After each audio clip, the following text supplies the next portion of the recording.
Funding for Reading Rainbow is provided by Country Inns and Suites by Carlson, offering a family-friendly atmosphere, and the Read It and Return Lending Library, where you can borrow a book and return it on your next stay. This program was made possible by the Arthur Vining Davis Foundations, dedicated to strengthening America's future through education, and by the Corporation for Public Broadcasting, and by contributions to your PBS station from viewers like you. Thank you. Butterfly in the sky, I can go twice as high. Take a look, it's in a book, a reading rainbow. I can go anywhere, friends to know and ways to grow. A reading rainbow. I can be anything. Take a look, it's in a book, a reading rainbow. Reading rainbow.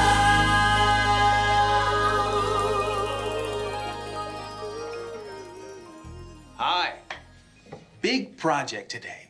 My family and I are planting a tree. Not the kind that grows in soil, but the kind that grows out of stories and memories. It's called a family tree. And basically, it's a chart of your family's history. And when it's done, it looks something like this.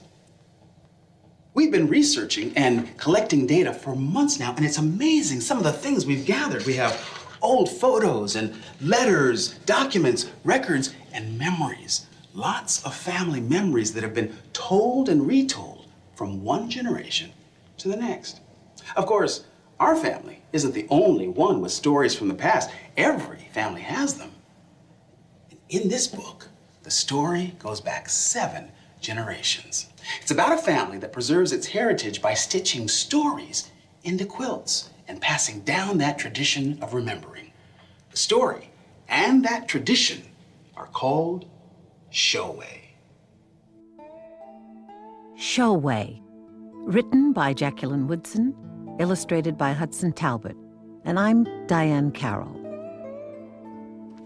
When Suni's great-grandma was 7, she was sold from the Virginia land to a plantation in South Carolina, without her ma or pa, but with some muslin her ma had given her, and 2 needles she got from the big house, and thread dyed bright red with berries from the choke cherry tree. In South Carolina, Big Mama raised Suni's great-grandma. At night, Big Mama told the children stories. Stories she'd tell in a whisper about children growing up and getting themselves free. Big Mama taught Suni's great-grandma to sew colored thread into stars and moon and roads that slave children grew up and followed late in the night. And Suni's great-grandma grew up, jumped broom with a young man named Ensla, had herself a baby girl, and named that child Mathis May. And one day, Mathis May would be Suni's grandma, but not for a long, long time yet. In the meantime, she learned to sew. Beautiful girl child learned to sew. When Mathis May was 7, she got sold away, took a star from her mama's blanket, took a little piece of the road, pressed it to her face when she wanted to remember back home. And at night, she sewed stars and moons and roads, tiny patch pieces of stars and moons and roads. Slaves whispered what no one was allowed to say, that Mathis knew how to make a showway. Came to her for the patch pieces just before they disappeared into the night. Years later, Suni came. Suni's mama held her up in the moonlit night, showed her the stars, the moon, whispered into her ear, "There's a road, girl. There's a road." Loved that Suni up so, yes, she loved that Suni up so. Suni and her mama stayed on the land they'd always known, picking cotton for a little pay and a piece of that ground to farm. Call that land home. Stayed on with other people, none of them slaves anymore. Hard work making a life from pink day to blue-black night, but it was a free life just the same. When Suni was 7, she was tall and straight-boned, like her mama. Took in wash with her mama. Sewed stars on patch pieces. Sewed stars and moons and roads. Sewed fields and rivers and trees. Call those quilts Trail to the North. Call the quilts Showway. Didn't much need that secret trail to the north anymore, but started living well off the money those quilts brought in. Sewed those quilts to live. Sewed those quilts to remember. Married a man named Walter Scott. Had herself a baby girl. Named that girl child Georgiana. Loved that baby up so, yes, they loved that baby up so. Georgiana, who grew tall and straight-boned and free, picking out words from her mama's Bible by age 3. Reading by oil lamplight at age 5, people say about Georgiana, she always had a book in her hand. Had herself 2 girls at once, named them Caroline and Anne. And Caroline and Anne grew up tall and straight-boned. Turned 7, walking in a line to change the laws that kept black people and white people living separate. They were a little bit scared sometimes, but pinned inside their dresses were showway patches Grandma Suni had given them. And something about those patches made Scared hang his mean old head and walk away. Anne grew up writing poems, and sometimes she made the poems into songs. Then Anne had me, and Mama loved this baby up so. Yes, she loved this baby up so. And when I was 7, I didn't have to work in a field or walk in any freedom lines. But I still read like Georgiana and wrote like Anne. And when the words were slow in coming, I sewed stars and moons and roads into quilts and curtains and clothes because Mama said all the stuff that happened before you were born is your own kind of showway. Had a baby and named that child Toshi Georgiana. Loved that Toshi up so, yes, I love that Toshi up. So some mornings I start all over, holding tight to little Toshi. I whisper a story that came before her. There's a road, girl. There's a road.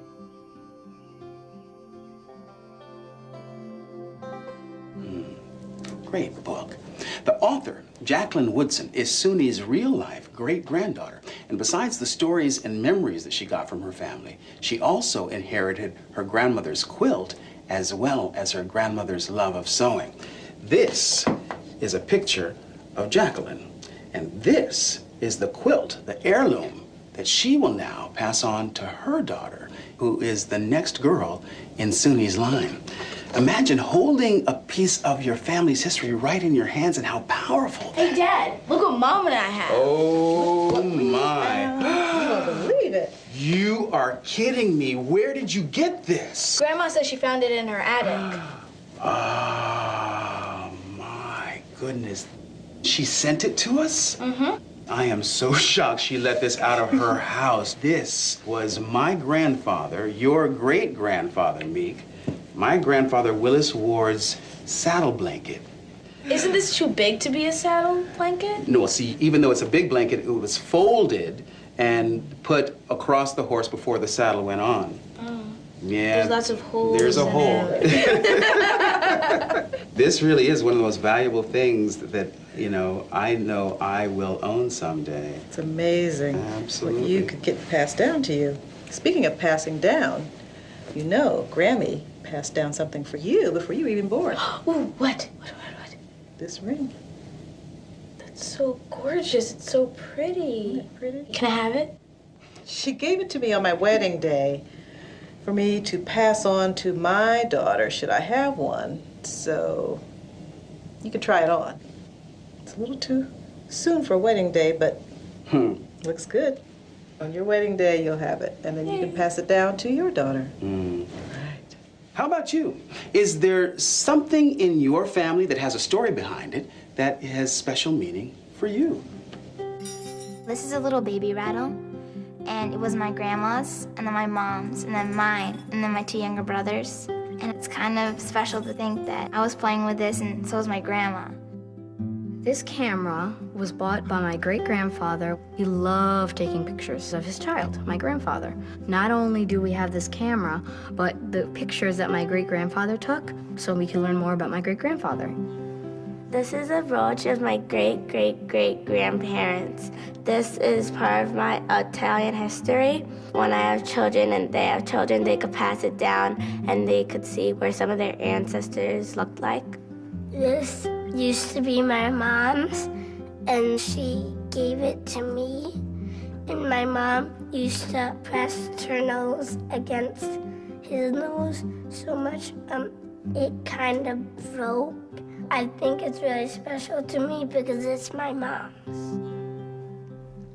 When you have something to hold on to, like a blanket or a ring, it helps you picture how your ancestors might have lived. But when you have someone to hold on to, like a living grandparent, you have an even greater treasure. You can discover firsthand what their lives were like and how they lived, and don't be surprised, if you are surprised, at some of what you find. Yes. Excuse me, what makes this cake so special, huh? Because it's good. What makes it so special? But it's excellent. The children in the Kinner family spend a lot of time with their grandmother, Celia. In my Makes a difference, right? Sometimes we have 300 kids in some. The family is thankful for every minute together. When we get together, it's nothing but fun and laughs and just a good time. There's always good food that we know. Come on, David, have a piece of giggy cake. And there's this level of closeness that we have with her. My grandmother is like my second mom. She has been a main part of my life. I mean, she means more than anything in the world to me. With your fingers. My grandchildren and children are extremely important to me, from the youngest to the oldest. I have a wonderful relationship with each one of my grandchildren. Oh, good, you found the pictures. Right, some photos that are important for you. Celia takes the time to share her childhood experiences with each of her grandchildren. I was an only child, born to a middle-class family, pretty indulged, pretty happy. I went to ballet classes, and I was extremely excited about my first ballet recital. And this is where the story really begins. This was taken the week of the recital that was supposed to take place. This was my Shirley Temple. But Celia never made it to her ballet recital. That day, the Nazi army marched into her town and took it over. This was the time of the Holocaust, when the Nazis did great harm to the Jewish people. Since Celia's family and friends were Jewish, they were in great danger. These are the two cousins. I was with them in hiding in the ruins of a bombed-out house. And one of the times I remember being in a basement, and these were very primitive kind of hiding places. And that basement was beginning to fall in. I was pulled out by a hand. I made it up. Celia was lifted out by someone who got out of the basement ahead of her. It was a time when everyone depended upon each other. I was hungry. I was angry. I was dirty. I don't remember what I ate, but it must have been just scraps of food. I remember just a constant gnawing in my stomach. It was just living in horror and major discomfort. Celia had done nothing wrong, but she still had to be very careful. She knew all the places a child could hide. Somehow, at 7 years old, she managed to stay safe every time. You know that there was a time in our history where there was the Nazis and they wanted a world without Jews. Celia makes sure that every grandchild learns about her story. Marcus is especially interested. My cousin Marcus was assigned in class to do a project on a family member and chose my grandmother to interview and to write a story about her life. I bet it must have been like really hard. It was very hard. I would think back now, but at the time, I wanted to be brave. I was on my own, and I did what I needed to do to live.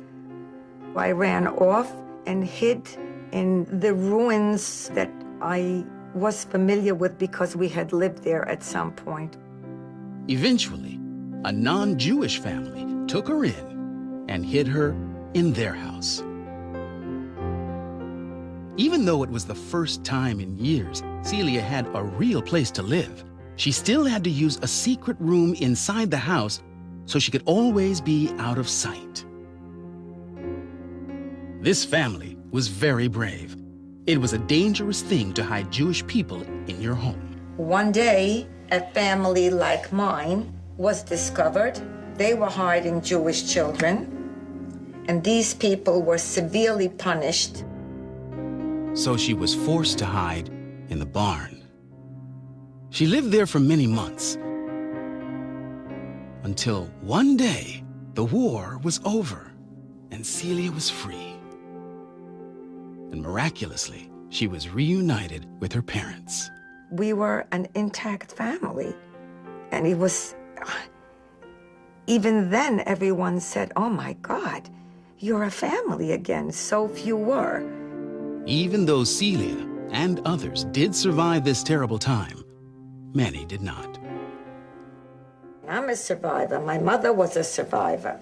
Now, at this point in time, more than ever, the story has to be told, because the bottom line is that most of the people that were there are not going to be here in 10, 15, 20 years. And as much as you can read about something in a history book, it's never the same as actually hearing someone that was there speaking about it. I decided that the day I came here to the United States, that was my birthday, because I didn't want to remember my past. But now I feel that I should remember and tell it so that young people like you should know, so that you can understand to be more tolerant of other people and that such a disaster does never happen again. I actually finally finished the book. Oh my, I heard so much about it. My cousin Marcus took it to a whole new level and wrote a book called Survival. This is the dedication page. I dedicate this book to my grandmother and everybody else who inspired me to write this book. Which means that the story of the Holocaust, it really inspired you, huh? Yeah. Okay, let's see. So this is the first page. Children can only learn from what they're told by adults. And I would like to hope that in my lifetime, I can prevent at least a few from saying, that's just a story. There never was a Holocaust. It's not a story. It was real. I was there. I am so, so lucky to have you and all your other cousins in my life. You can't live with hate. You can't. People heal, and I healed, and I am, I think, a fairly well-adjusted person. I can't thank you enough for this book.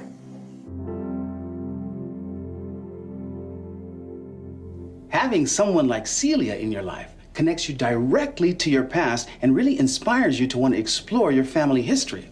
And even if you don't think you have someone amazing or even famous in your family, remember that all of your relative stories are not only interesting, but they have value as well. And when your research is done, then you can put together your family tree. So, ladies, what do we have in the way of materials to put together our family tree? Well, how about this? Oh, my. There are so many people here. Where are you, Steph, in this Cozart family tree? I am right there. Oh, and there I am. Oh, and there's me.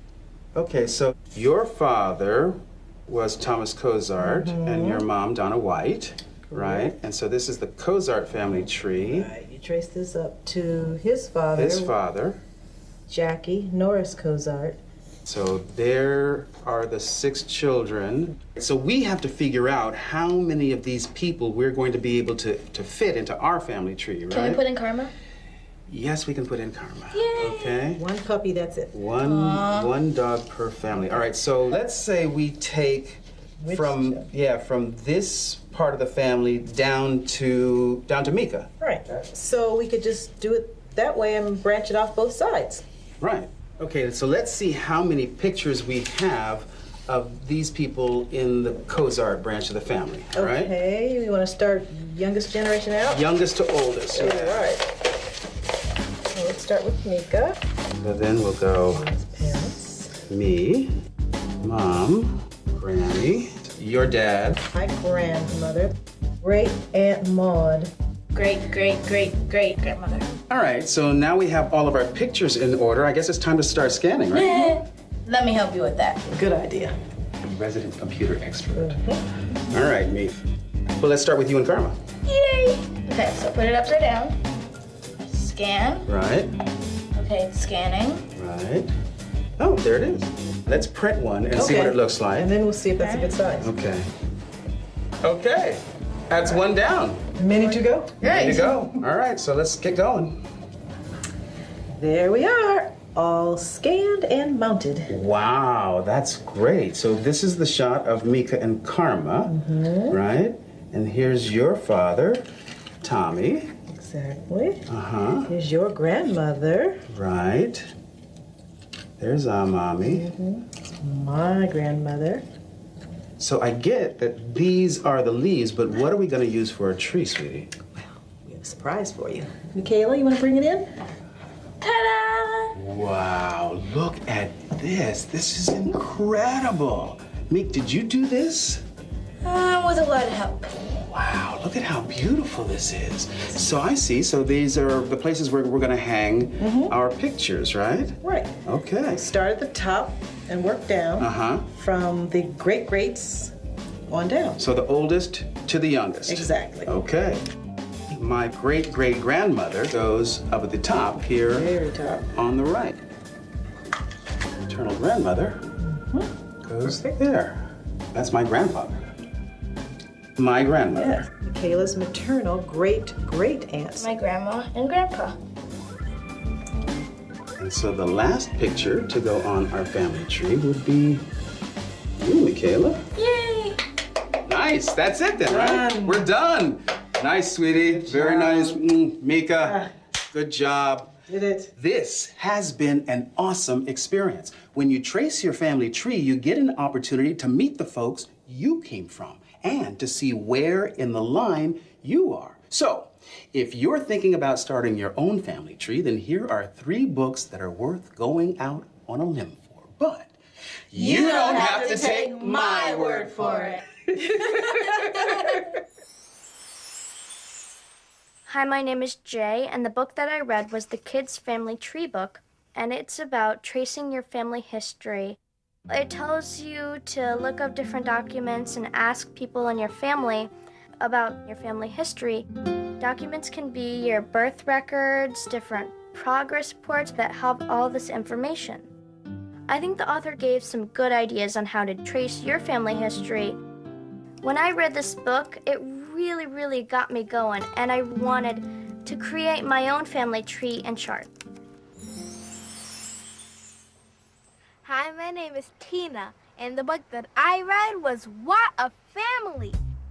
It was basically about family. This family has lots of people, but everyone looks a little bit the same and a little bit different. Some people have the same ears, some people have the same noses.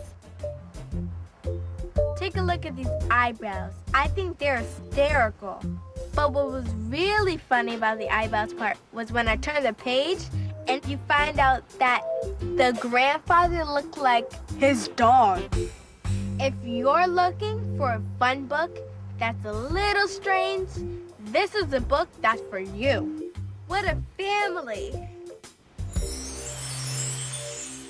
My name is Emma Joy, and I'm reading 7 Brave Women. This book is about lots of generations of grandmothers, and each grandmother tries to help people. Like, one wants to become a doctor, and back then, it's really, really hard to become a doctor if you're a girl. Most picture books are just like a continuous story, the whole story. And this is kind of like 7 different stories for 7 different brave women. I definitely recommend this book for boys and girls because it shows a lot to them that they can do anything. Well, our tree is done, and there's only one more decision to make, and that's where to put it. So, what do you guys think? My bedroom. Living room. The family room. Excellent decision, ladies. Very nice. You know, when we started this project, I thought it was a good idea, but I was wrong. This was a great idea. Tracing your family's roots brings your history as well as your ancestors to life. So, go ahead, climb up your own family tree, take a look around, and discover your past. And remember that one day, another curious kid will do the same thing. Climb up and look back, only to discover you. Dad, we found a spot. I'll be right there. I'll see you next time. Hey, that's perfect. I love it.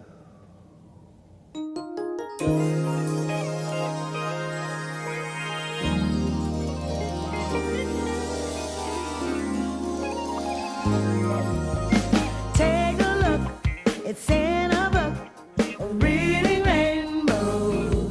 I can go anywhere. Friends to know and ways to grow. A reading rainbow, reading rainbow.